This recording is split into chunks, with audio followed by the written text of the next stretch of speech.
Bagbo ng pinakamalakas sa oposisyon, nasasabak sa 2028 presidential elections. Yan po ang target ni Senadora Risa Hontiveros. Pero ngayon pa lamang, tila may hati sa oposisyon dahil sa umunoy pagkakaibigan ni Mayor Leni Robredo at VP Sara Duterte. Posible bang umanib ang oposisyon sa mga Marcos? Nasa frontline ng balitang yan si Gio Robles.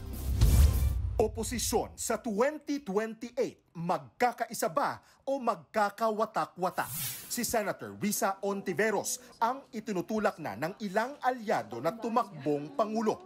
Pero sa halip na buo ang puwersa, may humahalong intriga mula mismo sa kaalyado.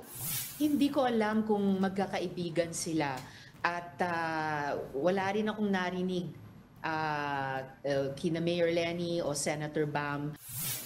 Ang tinutukoy dyan ay ang pagbubunyag ni dating Senador Antonio Trillanes IV na close daw sina VP Sara Duterte at dating VP Leni Robredo.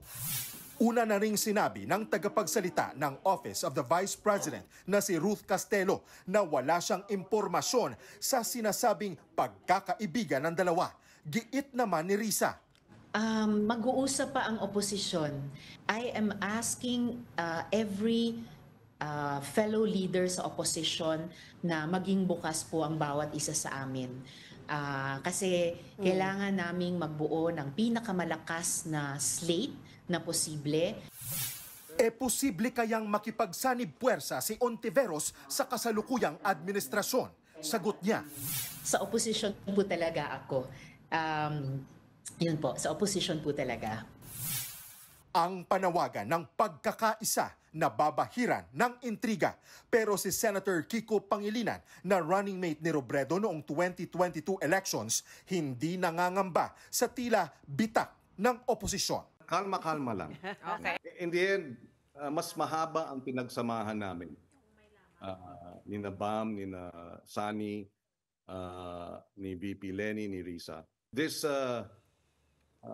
hidwaan or konting tisnisan, maayos natin yan. There are more reasons for us to come together when the country requires it. Nagbabalita mula sa frontline. Gio Robles, News 5. Mga kapatid, Ed Lingaw po, maging maalam at may pakialam sa mga napapanahong balita sa ating bansa. Para sa mas malilimang pagtalakay at paghimay sa mga issue at headlines, mag-follow at mag-subscribe sa social media pages ng News 5.